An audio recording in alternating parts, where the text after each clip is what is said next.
This is an iHeart podcast. Guaranteed human. The springtime thaw is finally here. Flowers are blooming. Days are longer. We're saying yes to more plans and finally getting outside, running, walking, just moving again. It's the perfect time to upgrade your everyday go-tos with Bombas. Take Bombas sport socks. They're super comfortable and designed with sport-specific tech for running, cycling, yoga, hiking, you name it. I use them to run in, and I can tell you they work beautifully. So head over to bombas.com and use code SYSK for 20% off your first purchase. That's BOMBAS.com, code SYSK at checkout. Hey, and welcome to the short stuff. I'm Josh, and there's Chuck, and there's Jerry. Let's go. So, do you remember when we went to Australia on tour? Yes, I do. Remember how fun that was? It was fun. It's like it was just a dream. It was like a dream. A good dream. When we were there, like we do at all of our live shows, we do some Q&A at the end and take questions. And on more than one occasion, in more than one city, we had someone stand up and said something along the lines of, "Well, you should cover the emu war, mate." And we were like, we thought emus were birds. And they went, "Just look it up." Right. So we did that, and here it is. Go. Okay, all right, let's go. So to go, Chuck, we have to go back to the end of World War I. Mm-hmm. And a lot of Australian veterans were returning from the war. Mm-hmm. And the government said, you know what? We want to show you guys how happy we are with you. And just to say thanks, we're going to set you up with a bunch of acres of farmland, and you can start farming. And not only can you start farming, if you grow wheat, we'll buy it from you at ridiculous prices. So basically, we're setting you up to go set up a life for yourself as farmers here in Australia. And it sounded pretty great, right? Like all the veterans were like, yeah, let's do that. Give us some land. And that's where the first problem comes in. Yeah, because they didn't have enough land. They didn't. No. I don't know if they didn't think as many would take them up on it, or if they didn't count right. Right. But they had about close to 222,395 acres of land to split between 5,000 soldiers. Mm-hmm. It was doled out in order. Obviously, the best stuff went away first. And then if you're at the end of the line, you got your land in Perth, which sounds like a dig. I love Perth. I thought it was great. Me too. It was much different than I thought. It was pretty amazing, but it's apparently not great for farming. Right. It's not great for farming. There are also rabbit infestations. I believe there's also a drought in Western Australia, which is where Perth is. So all of this happens right after the government agrees to set all of their veterans up like this. So it looks really bad that immediately there's hardships associated with this kind of government dole plan, right? Yes. Then the Great Depression ends up hitting. But as it's hitting, they're debating exactly how much they're going to pay for this wheat that their veterans are going to grow for them. And it starts out really, really generous. They say like 4 shillings, which is... Per bushel. Right. Yeah. Per bushel. I'm sorry. Yeah. No, per piece of wheat, which at the time, that was a pretty good price for a bushel of wheat. You know, it was like government subsidized wheat. And then the government said, we're not going to do that. Let's try again. And they came up with another bill and they said 3 shillings. I said, okay, that's still pretty good. And they finally settled in 1931 at 4.5 pence. And there's not many pence in a shilling. So that was a pretty steep reduction between 4 shillings down to 4.5 pence per bushel. So that's kind of like they're starting to add insult onto injury now. All right, so park that to the side, and we'll tell you a little bit about the Australian emu, which I saw on a couple of my little adventure trips. I'm sure you did. Sure. As well. They are, a dumb American might say it looks like an ostrich. I was about to say it looks like an ostrich. Yeah. We're dumb Americans. Let's say this. It looks more like an ostrich than it looks like a cardinal. Right. What way to save us, Chuck. They're tall. They're about 6.5 feet tall, depending. They can weigh up to 100 pounds or more. They kind of do their own thing for the most part. They get together to breed, but they really don't like to be around other emus, usually, except when they go off and get food. They're grazers, and they will graze together, but they're all like they're all just sort of in the same area grazing. They're not like forming a pack or forming a bond or anything like. Right. They're just hungry and they're big and they like to hang out generally by themselves unless you've got tons and tons of new wheat fields in Western Australia. Yeah, they'll eat just about anything, but if they have a plentiful supply of wheat, you can attract a lot of emus with a lot of wheat. And so all of a sudden, there's a big old supply of wheat in Western Australia because all these veterans showed up and started growing it there. And so the emus started to come, and they started to eat this wheat. And the veterans said, whoa, whoa, whoa, emus, this is my wheat. I'm growing this because the government's going to pay me for it.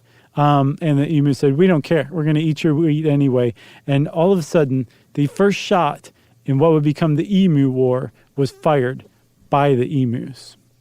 And we'll come back right after this to finish this ridiculous story.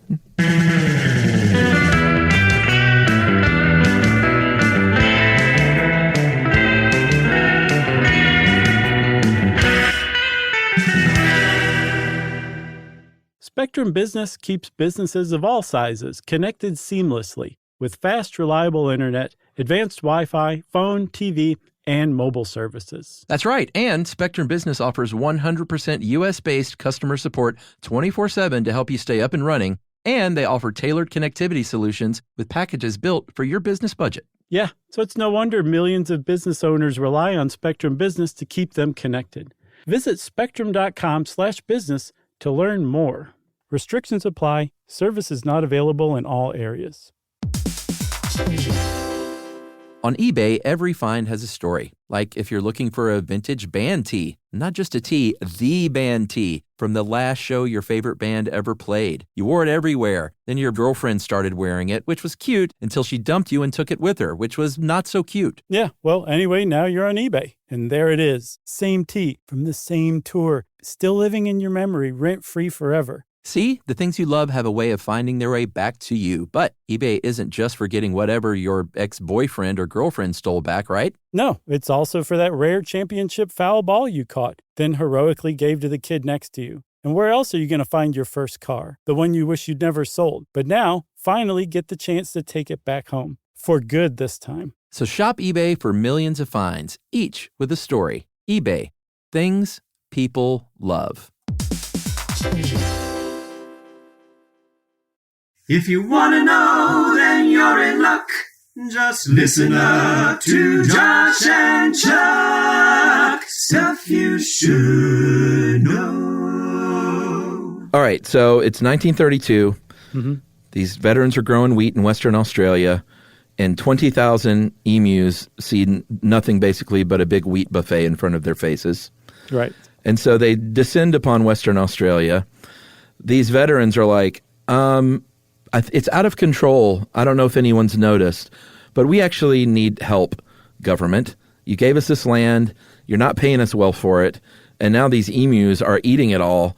And this is going to be a big problem for the country if Western Australia is tanked all of a sudden economically because of these emus. And so the Army, under the direction of Major General P.W. Meredith, said, let's go kill a bunch of emus.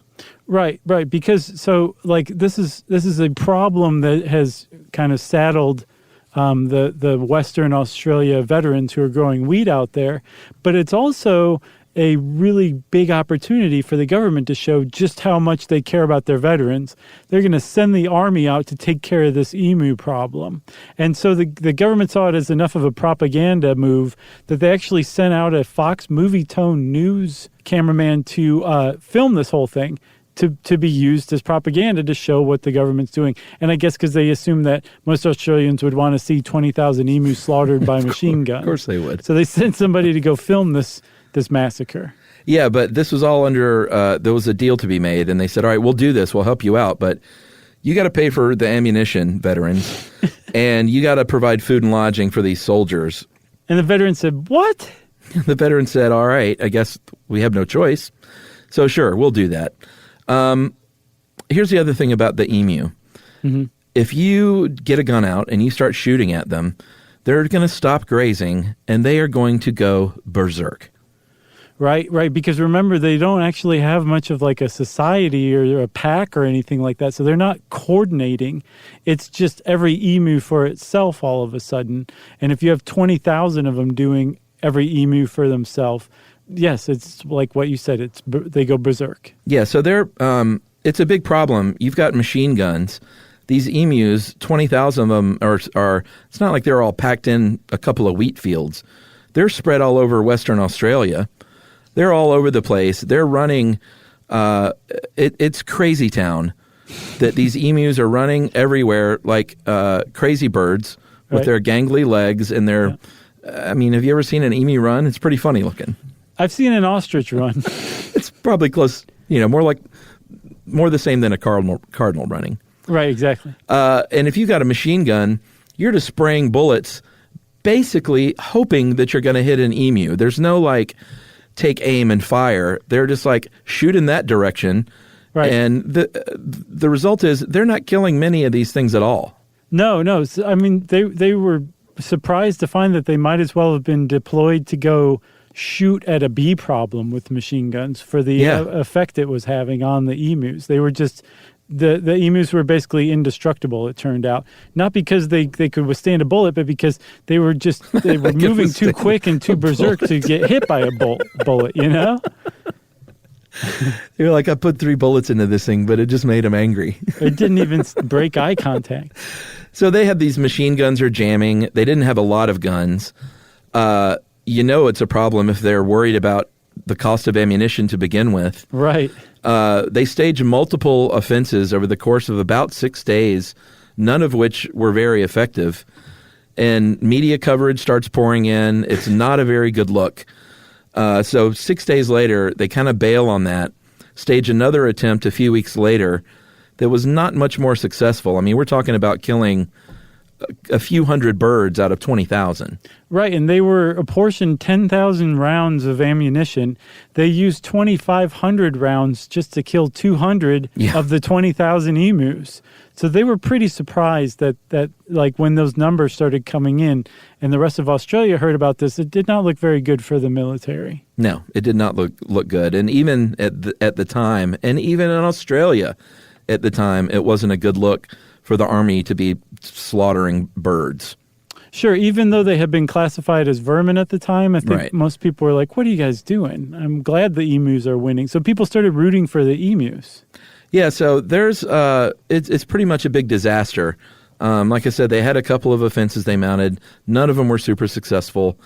They eventually just stopped, basically. The emus won the war of the emus. Right. For the time being, at least with the military.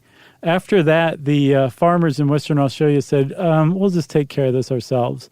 And so they found that just using a single-shot rifle was much more effective, so much so that within a few months, something like 50,000 emus had been killed in Western Australia by gun, just not machine gun. Yeah, and you know what really helped was in 1930 when they started to build fences around these farms. Right.